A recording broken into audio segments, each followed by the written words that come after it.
avoid asking about things they don't understand, wanting to prevent a potentially awkward or uncomfortable situation. However, such interactions allow us to connect with one another in a meaningful and productive way. Because when it comes to fostering inclusion, there's no better way to make someone feel like they're valued and understood than by trying to learn more about them as a human. And really understanding another person's perspective will allow you to expand your perspective and find better, more creative solutions to advance progress and even overcome barriers you never would have believed previously possible. This point can't be understated.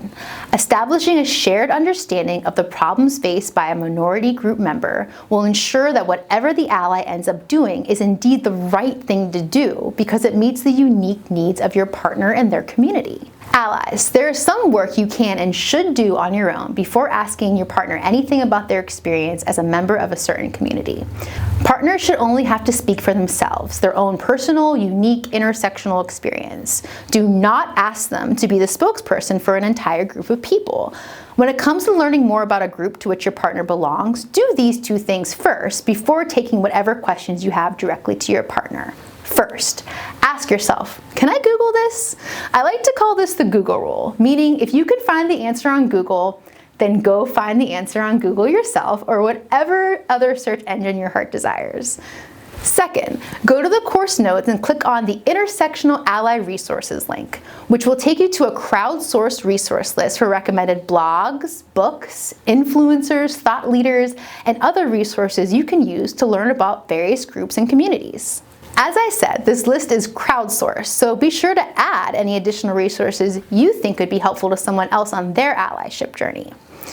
Okay, allies, if you follow steps 1 and 2 and still can't find the answer to a question you have about your partner and any of the groups to which they belong, then it's time to go directly to the source. To obtain information and perspective you need to understand your partner's unique experience, you'll need to ask great questions and really listen to their response.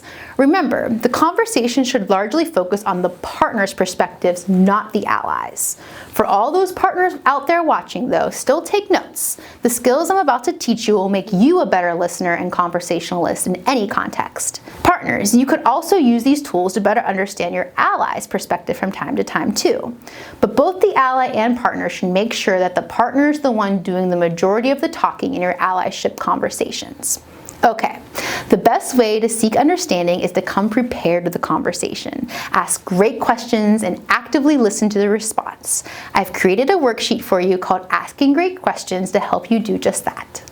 In part 1 of your Asking Great Questions worksheet, think through all of the unanswered questions you have about the other person and the groups to which they belong. Which of these answers could you already answer on your own, either by Googling it or using the Intersectional Ally Resource List, which you can access using the course notes? Write out all remaining questions that you have. Make sure your partner or ally is indeed the only person who can answer these questions.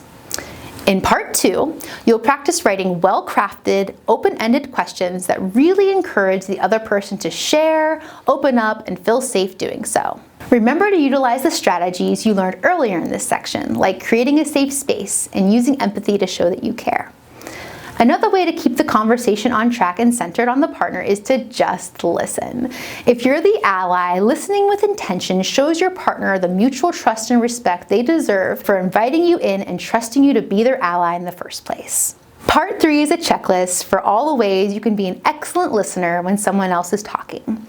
Partners, this is where the self-awareness and trust I talked about in the beginning of the course really comes into play. Come prepared to these conversations with answers to the questions that your ally should be asking you about your professional and personal goals that you may struggle to accomplish because bias and inequity keep getting in the way. Remember that it takes 2 of you to have a supportive, effective ally partnership. Be forthcoming, which requires reciprocating trust and respect paid by the ally in the work they're doing to make you feel safe and trusted and respected. Another way to be a great listener is by asking thoughtful follow-up questions. Allies, use follow-up questions to make your partner really feel like you're listening to and interested in what they have to say. Part 4 of the worksheet includes a guide for asking thoughtful follow-up questions. Not only to get a deeper understanding of the other person's perspective, but to really show that you care. Before the next one-on-one with your ally or partner, complete the Asking Great Questions worksheet to come equipped with the right questions and answers to have a great conversation.